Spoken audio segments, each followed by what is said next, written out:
अध्यक्ष जन अधिकार पार्टी व कन्वीनर भागीदारी परिवर्तन मोर्चा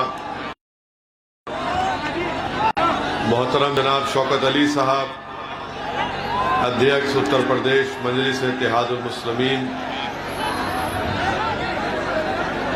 मोहतरम जनाब इसरार अहमद साहब, प्रत्याशी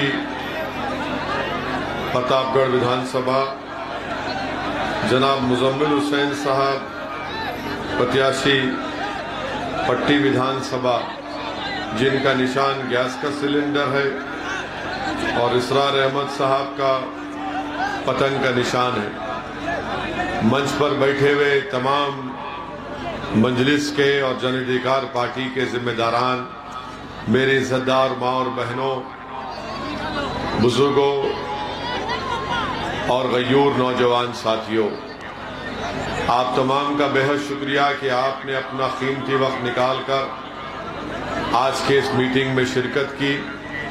मैं आपका दिल की गहराइयों से आपका शुक्रिया अदा करता हूं, और यकीनन ये जो सरों का समंदर आज नजर आ रहा है, मुझे यकीन है कि यह आपकी मोहब्बत की एक मिसाल भी है, और इंशाअल्लाह ताला 27 तारीख के दिन, मतदान के दिन, आप तमाम लोग पतंग के निशान पर बटन दबाकर हिस्सेदारी और भागीदारी की जो लड़ाई हम कुशवाहा साहब के साथ लड़ रहे हैं, इसमें आप हमारा ताउन करेंगे, दुआ करेंगे और हमको अपने आशीर्वाद और अपने वोटों से नवाजेंगे। मेरे अजीज दोस्तों और बुजुर्गों, मेरी इज्जतदार माँ और बहनों, भागीदारी परिवर्तन मोर्चा ने यह तय किया कि अगर आप और उत्तर प्रदेश की जनता और अवाम हमको अपने आशीर्वाद से, अपने वोट से सत्ता देती है, तो इसका पहला मुख्यमंत्री 2.5 साल के लिए जनाब बाबू सिंह कुशवाहा को बनाया जाएगा, और 2.5 साल के लिए एक दलित समाज से किसी शख्स को मुख्यमंत्री बनाया जाएगा, और इसमें 3 डिप्टी चीफ मिनिस्टर होंगे, एक अल्पसंख्यक समाज से मुसलमान, एक निषाद समाज से और एक अति पिछड़ा समाज से, यानी 3 डिप्टी चीफ मिनिस्टर बनाए जाएंगे। इसलिए कि सामाजिक न्याय की बात तो हर सियासी पार्टी करती है, मगर भागीदारी परिवर्तन मोर्चा न सिर्फ इस बात को कहती है, बल्कि उसको अमली जामेनामा पहनाने का आपके सामने खाका भी रखती है। मेरे अजीज दोस्तों और बुजुर्गों, मैं पहले भी कहा हूं, आज भी कह रहा हूं कि हम तमाम पिछड़े जनता को, गरीब कुचले हुई आवाम को उनका हक दिलाना चाहते हैं, उनकी आवाज़ को और उठाना चाहते हैं, और हिस्सेदारी की जब बात बाबू सिंह कुशवाहा और ओवैसी करते हैं, तो हम सिर्फ हिस्सेदारी राजनीति में नहीं चाहते, हम हिस्सेदारी शिक्षा में चाहते हैं, हम हिस्सेदारी रोजगार में चाहते हैं, और हम हिस्सेदारी ठेकेदारी में चाहते हैं। मैं आपसे अपील कर रहा हूं कि कल तक आपके पास एक विकल्प नहीं था, कोई मुतबादिल नहीं था, आज एक विकल्प और मुतबादिल के तौर पर मजलिस भी है, जन अधिकार पार्टी भी है, और भागीदारी परिवर्तन मोर्चा है। यकीनन हमारा मकसद एक ही है कि जहां पर हिस्सेदारी और भागीदारी की हम बात कर रहे हैं, हमारा मानना यह है कि उत्तर प्रदेश से और उत्तर प्रदेश की जनता की राहत और सुकून के लिए बहुत ज़रूरी है, उत्तर प्रदेश के गरीबों के विकास के लिए, उत्तर प्रदेश के मजलूमों को इंसाफ दिलाने के लिए, उत्तर प्रदेश के युवाओं को रोजगार दिलाने के लिए, उत्तर प्रदेश के मासूम और बच्चे और बच्चियों को शिक्षा दिलाने के लिए, उत्तर प्रदेश के किसानों को उनका जायज़ मुकाम दिलाने के लिए ये बात ज़रूरी है कि उत्तर प्रदेश में दोबारा बीजेपी की सरकार ना बने और योगी आदित्यनाथ उत्तर प्रदेश के मुख्यमंत्री ना बने। और मैं आपसे अपील कर रहा हूं, आपको समझा भी रहा हूं कि अगर उत्तर प्रदेश में योगी और मोदी को अगर कोई रोक सकता है तो उसका नाम बाबू सिंह कुशवाहा है।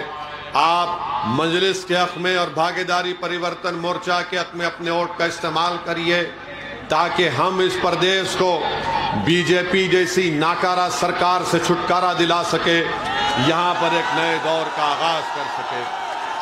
मेरे अजीज दोस्तों और बुजुर्गों, बीजेपी को उत्तर प्रदेश की आवाम ने, जनता ने मौका दिया, सत्ता दी, तो उत्तर प्रदेश में बीजेपी ने क्या किया? गरीबों को दिखला दिया कि जब कोविड की सेकेंड वेव आई तो गंगा के पानी के ऊपर गरीब आवाम की लाशें तीर रही थी।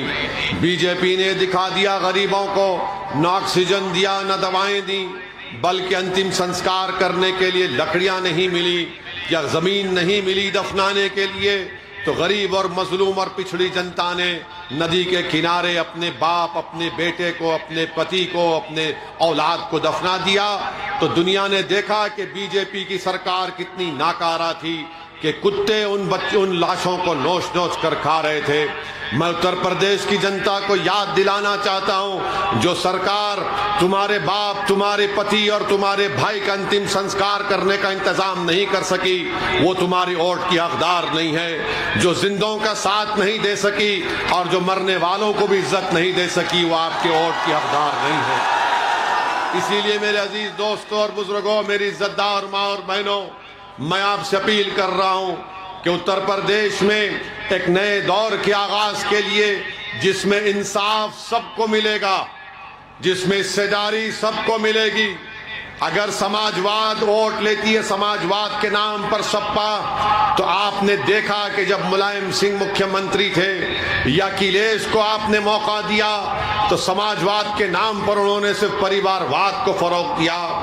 बीजेपी के ताल्लुक से आप जानते हैं कि बीजेपी ने हिंदुत्व के नाम पर वोट लिया, मगर मिला क्या? उत्तर प्रदेश के उन अति पिछड़ा और पिछड़ा समाज को ठाकुरवाद का राज मिला। आज भागीदारी परिवर्तन मोर्चा न समाजवाद की उस धोखेबाज बातों पर आपको यकीन दिलाना चाहती है कि यहां पर अगर सत्ता मिलेगी तो परिवारवाद को नहीं मिलेगा, और यहां पर अगर मिलेगा तो राज मिलेगा, गरीब को राज मिलेगा, अति पिछड़ा को राज करने का मौका मिलेगा, कमजोरों को उनका इंसाफ दिलाया जाएगा। ये बात असदुद्दीन ओवैसी आपसे कह रहा है। जब ओवैसी और कुशवाहा एक जगह जमा हो गए तो क्या आप लोग एक साथ हमारा नहीं दे सकते?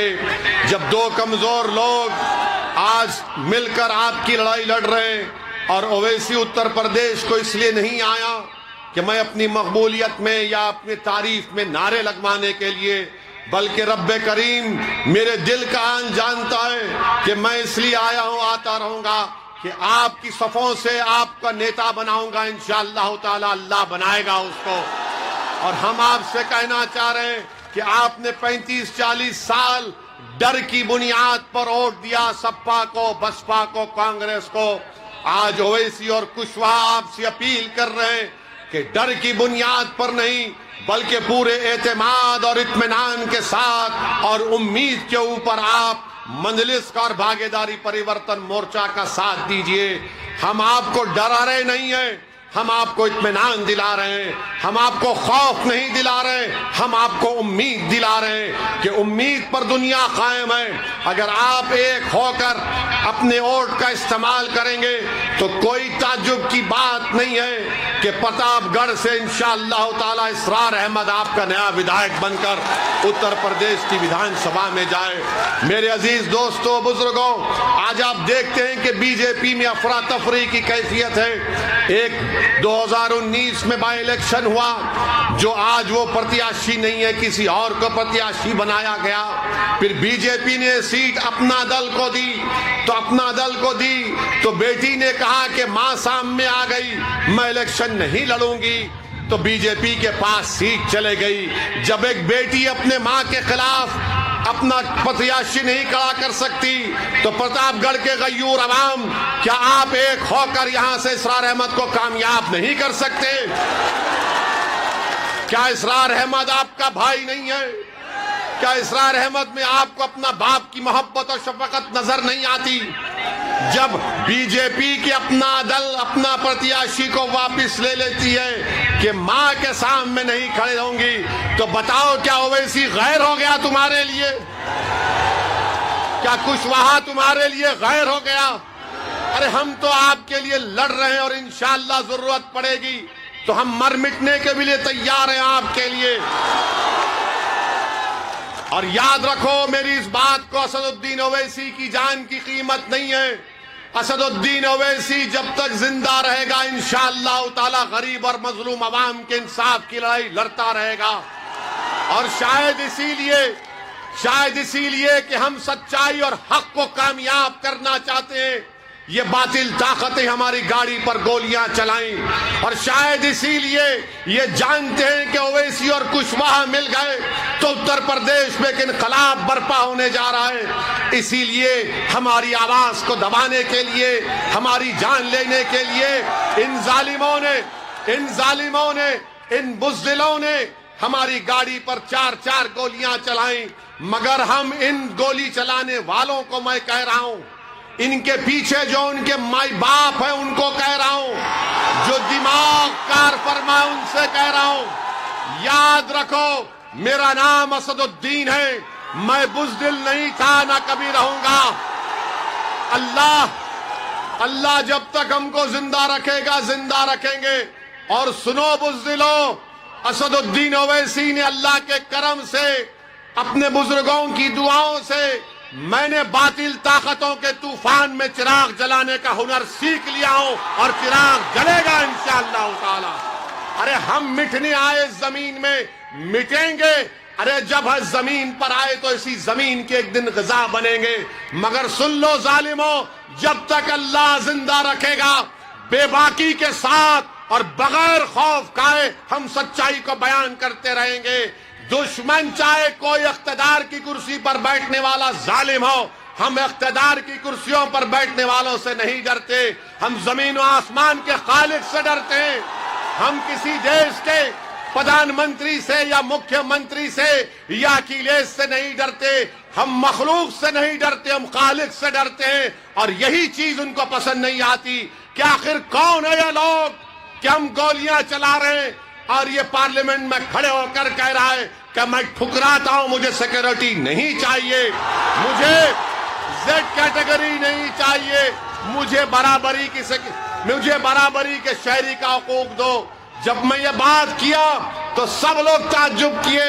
कई नेता पार्लियामेंट के मेंबर आके बोले, ओवैसी तुमने बात तो अच्छी की, मगर नेता लोग तो सिक्योरिटी लेने के लिए तड़पते हैं और तुम उसको ठुकरा रहे हो, उसकी क्या वजह है? उसकी वजह एक ही है, मैंने बयान किया और फिर कह रहा हूं, अगर ओवैसी को एक सोने के पिंजरे में डाल दिए तो फिर क्या फायदा? अगर ओवैसी की जान बचा ली जाए और डीवाईएसपी को इंसाफ ना मिले तो फिर क्या फायदा बताओ आप? अगर ओवैसी को सिक्योरिटी मिल गई तो वो 22 नौजवान जो CAA का एहतजाज कर रहे थे, CAA के काले कानून के खिलाफ उत्तर प्रदेश में, उसकी मां को, उन बच्चों की मां को जो शहीद हो गए, उनको ओवैसी क्या मुंह दिखाएगा कि उनकी मां कहेगी कि तुझे सिक्योरिटी मिल गई, मेरे बच्चे की तो जान चले गई। अगर आप जिंदा रहेंगे, आपका घर आबाद रहेगा, आपके घर में बच्चों को इंसाफ मिलेगा, बेटियों का तहफ्फुज़ होगा, इबादत गाहें महफूज रहेंगी, महिलाओं की इज्जत हो गई तो ओवैसी भी इज्जत में इजाफा होगा। अगर गरीब की जान की कीमत नहीं तो ओवैसी की भी जान की कीमत नहीं है। मेरी जान किसी गरीब और मजलूम से बढ़कर नहीं है। वो भी एक मां के पेट से पैदा हुआ, मैं भी अपनी मां के पेट से पैदा हुआ। मेरा नाम चाहे कुछ भी हो, मगर आज इस देश में, इस प्रदेश में गरीब की जान की हिफाजत करना है, मजलूम की हिफाजत करना है, कमजोर को ताकतवर बनाना है, जो नीचा है उसको ऊपर उठाना है, हकदार को उसका हक दिलाना है। ये लड़ाई हमारी है, ये लड़ाई हमारी। इस बात को आपको समझना है मेरे अजीज दोस्तों और बुजुर्गों। आज आप देख रहे हैं कि आज उत्तर प्रदेश में प्रचार किया जा रहा है, बीजेपी के होम मिनिस्टर आ रहे हैं, देश के होम मिनिस्टर अमित शाह आए थे, और मैं तारीफ करूंगा मोदी जी की कि देश के प्रधानमंत्री ने एक ऐसे काबिल आदमी को होम मिनिस्टर बनाया कि उत्तर प्रदेश में भाषण देते हुए जनाब अमित शाह ने कहा कितने पढ़े, इंटर पास है, कितने 12वीं पढ़े हुए हैं? हमारी माँ और बहनें भी हाथ उठा सकती हैं 12वीं पढ़े हुए। उठाओ मेरी माँ और बहनें, हाथ उठाओ, क्योंकि तुम अगर बहादुरों की सरपरस्ती करोगे तो उत्तर प्रदेश में इनकलाब आएगा, पूरे देश में आएगा। वो बहादुरी के मजारे जो कर्नाटक की बच्ची ने की, अल्लाह उसको सलामत रखे। वो बहादुर इसलिए बनी कि उसके माँ बाप उसको बहादुर बनाए थे। अब अमित शाह साहब के बारे में कह रहा था होम मिनिस्टर, उन्होंने अपने भाषण में कहा, क्या कहा कि हमारी बीजेपी अगर सत्ता में आएगी दोबारा, खुदा ना खास्ता, तो जो 12वीं पास करके इंटर में जाएगा उसको लैपटॉप मिलेगा। क्या हो मिनिस्टर है भाई, वाह मोदी जी वाह। आपने तो पूरे उत्तर प्रदेश की जनता को बता दिया कि 12th के बाद इंटरमीडिएट होता है, वाह। और बीजेपी को बड़ी मोहब्बत मुगलों से, बीजेपी बोलती हमको और 2 मुगलों को हराना है। तो बादशाह अकबर के दरबार में हमने पढ़ा कि 40 अनमोल रतन थे। क्या अनमोल रतन आपने पाल रखे देश के प्रधानमंत्री, वाह। एक अमित शाह अनमोल रतन, दूसरा बाबा है। बाबा कहते हैं कि मई जून में बर्फ ला लूंगा, जनवरी में गर्मी पैदा कर दूंगा। बाबा आपको नोबेल प्राइज मिल जाएगा इस बयान पर। मौसम वैज्ञानिक हो चुके हैं बाबा। बाबा को तीरती लाशें नजर नहीं आई। बाबा को बच्चे जो एग्जाम लिखने के लिए गांव से आ रहे थे, रात रात भर जाग कर रोड पर बैठा था तो पेपर लीक हो गया, तो बाबा को गर्मी सर्दी याद नहीं आई, क्योंकि बाबा गरीबों की तकलीफ को नहीं समझते। उत्तर प्रदेश का मुख्यमंत्री गरीबों की तकलीफ को नहीं समझ सकता। ये इनका मामला है। मेरे अजीज दोस्तों और बुजुर्गों, वहीं पर समाजवादी पार्टी के अखिलेश का भी एक वीडियो आया है जिसमें वो कह रहे हैं, सुन लीजिए, हमारे जेब में और बिजाने और नहीं वीडियो है, वो हमारी जेब में नहीं है, अभी आएंगे इंशाअल्लाह, फिक्र मत करिए। आप एक दिन खड़े हो जाएंगे ना हिस्सेदारी की लड़ाई में, तो सब आएंगे आपके पास इंशाअल्लाह ताला। वो दिन आएगा, देखना, मैं जिंदा रहूं या ना रहूं, तुम देखोगे इंशाअल्लाह ताला। तो उस भाषण में जनाब अखिलेश कह रहे हैं, सुनिए, उस भाषण में अखिलेश कह रहे हैं कि जो मां और बहनों की इज्जत नहीं करते सप्पा कोट दो, जो कानून को नहीं मानते सप्पा कोट दो। तो हम कभी बचपने में अपने मुगल आजम पिक्चर देखे थे, अब नहीं देखते, अब तौबा कर लिए। तो उसमें एक डायलॉग बड़ा मशहूर हुआ था, तो उसमें डायलॉग था कि तेरे दिल की बात जबान पर आ ही गई। तो इनके दिल की बात जबान पे आ ही गई कि जो माता और बहनों की इज्जत नहीं करते सप्पा को वोट दे दो, जो कानून को नहीं मानते सप्पा को वोट दे दो। ये वीडियो है। अच्छा, कौन विजय, उनका नाम भी बोल देता हूं, बाबूजी की पार्टी के, उनका नाम इरफान इरशाद है। और उन्होंने हमसे कहा कि चुनाव के बाद आपको तीतर खिलाएंगे। हम बोले ठीक, अभी खिला देते तो अच्छा था। तो मेरे अजीज दोस्तों और बुजुर्गों, ये हिस्सेदारी की लड़ाई है, ये बराबरी की लड़ाई है, आपको नेता बनाने की लड़ाई है। और अगर कोई आकर आपसे कहेगा कि ओवैसी यहां पर आया है तो बीजेपी जीत जाएगी, आप खुद जानते हैं कि यह बकवास है, ये बकवास है, इसमें कोई सच्चाई नहीं है। सुनिए, आप सुनिए हमारी बात को। 2019 के लोकसभा के चुनाव हम नहीं लड़े, अखिलेश और बहन जी मिलकर लड़े। तब भी बीजेपी 65 लोकसभा की सीट जीत गई। हमने कहा था आपको बीजेपी को वोट देने के लिए, इसीलिए हम आपसे कह रहे हैं कि आप सिर्फ वोट डालने वाले बन गए, वोट लेने वाले नहीं बने आप। जब आप वोट लेने वाले बन जाएंगे तो आपकी ताकत दिखेगी। जब आपकी ताकत दिखेगी तो उसी के ऊपर आकर कोई आपसे बातचीत करेगा ना कि भाई तेरी इतनी ताकत है, बोल क्या करना चाहिए। तो जब आप अपनी ताकत की बुनियाद पर, जब आप अपनी ताकत की बुनियाद पर कह सकेंगे कि उत्तर प्रदेश में मुस्लिम अल्पसंख्यक समाज को, दलित समाज को, पिछड़ा समाज को, कुशवाहा समाज को इंसाफ किया जाए, क्योंकि ये जानते क्या है, इनके दिमागों में ये बात बैठी हुई है कि ये लोग कहीं नहीं जाएंगे, इनको डर दिखाओ मोदी का, योगी का, बीजेपी का, ये डर कर हमको वोट देंगे।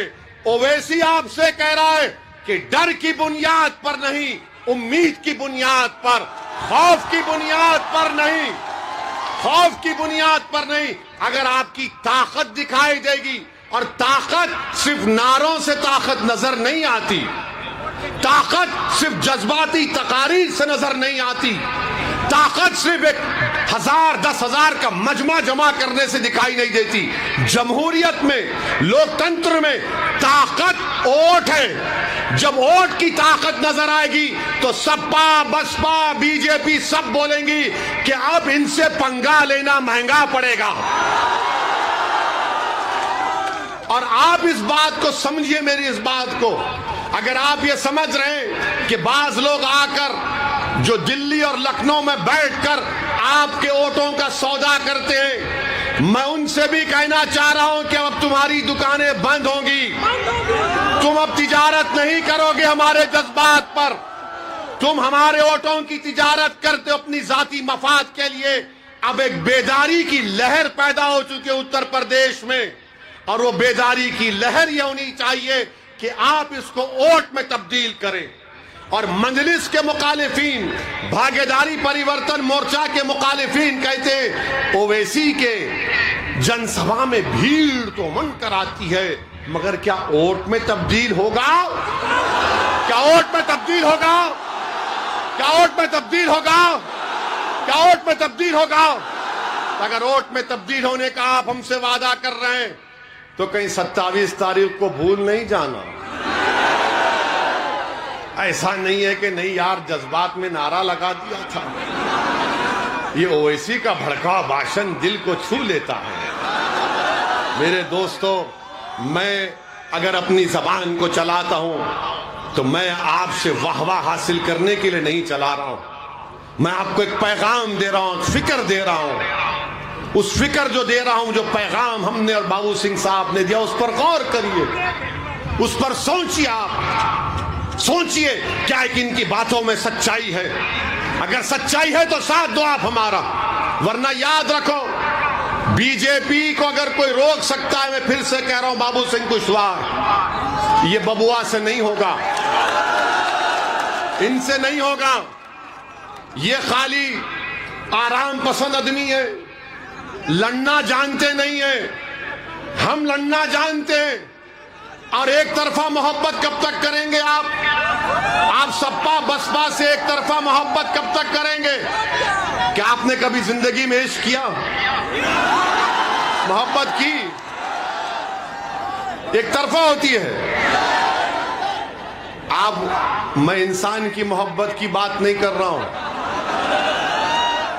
मैं आपको बात कर रहा हूं रब्बे करीम से। अगर कोई मोहब्बत करता है ना, तो क्या बतलाया गया कि तुम एक कदम चलो, वो 10 कदम तुम्हारे तरफ चलेगा।